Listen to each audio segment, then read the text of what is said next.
Kantor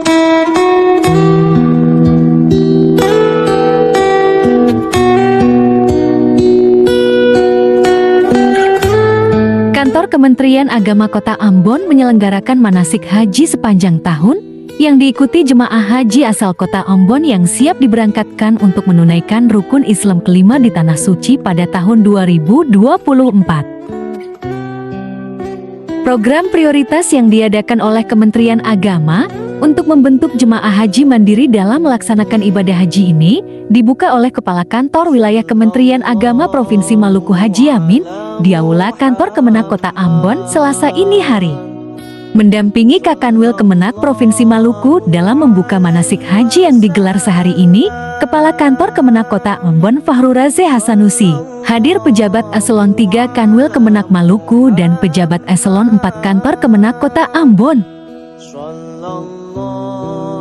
Yang pertama,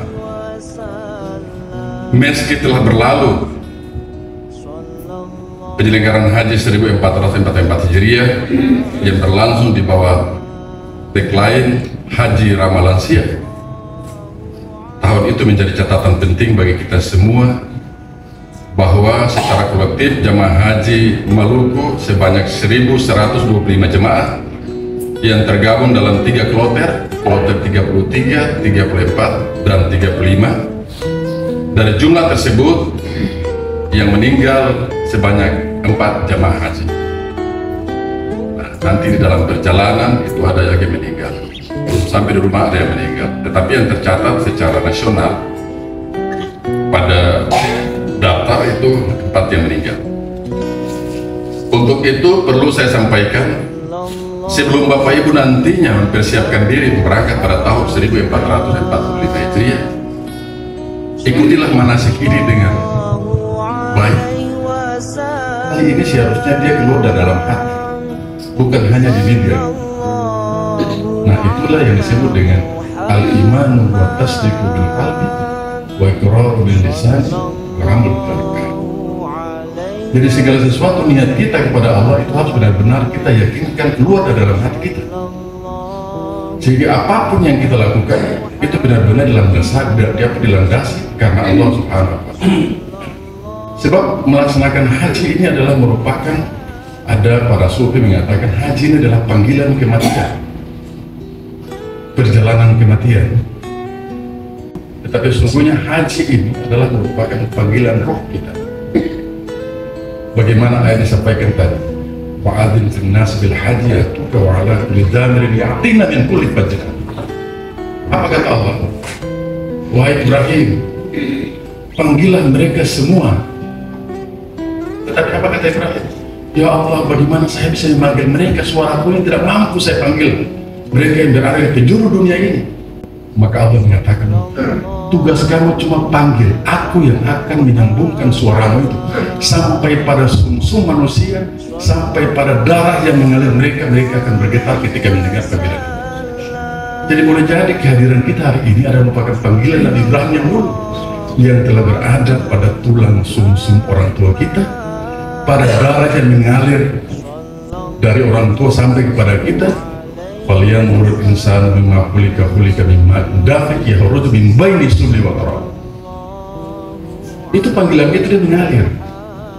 Bahkan dalam hadis lain dijelaskan bahwa gunung-gunung itu bergetar ketika mendengarkan panggilan itu. Itu pohon-pohon itu bergoyang. Bagaimana cara menyambut panggilan Allah? Kita kan tentu tidak tahu doa siapa sehingga kita ini bisa naik haji. Kita tidak tahu. Mungkin inilah doa dari orang tua kita ketika menimang kita, dengan doa-doa mereka sehingga kita bisa jadi begini. Olehnya itu alangkah durhakanya seorang anak kalau dia pergi haji dia tidak pernah mendoakan orang tua. Saya punya sejarah sangat kelam kemarin ketika saya menjadi tim petugas.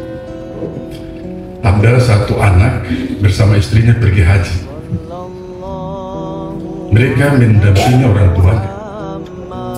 Ketika di hotel itu mereka naik ke lantai 7, mereka tinggalkan orang tuanya di bawah.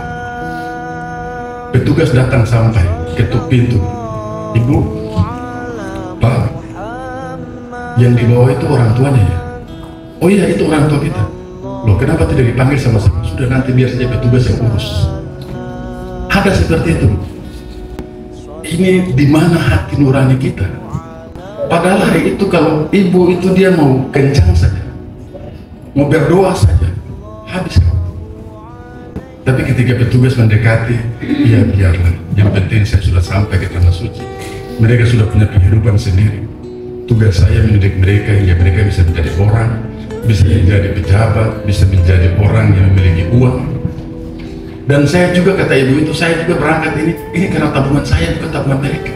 Kita langsung lihat, mereka jawab. Hati kita itu terbuka.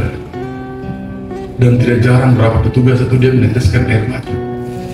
Tetapi alhamdulillah, kita bersyukur bahwa petugas haji kita dari Provinsi Maluku rata-rata mereka memberikan pelayanan kepada jamaah haji, dan bahkan pelayanan sudah melebihi anak kandung sendiri yang memberikan pelayanan kepada jamaah haji. Hari itu saya lihat sendiri bagaimana para petugas haji berjibaku dengan jemaah-jemaah haji yang lansia. Tetapi saya yakin dan percaya hanya Allah yang dapat membalas semua apa yang dilakukan oleh para petugas.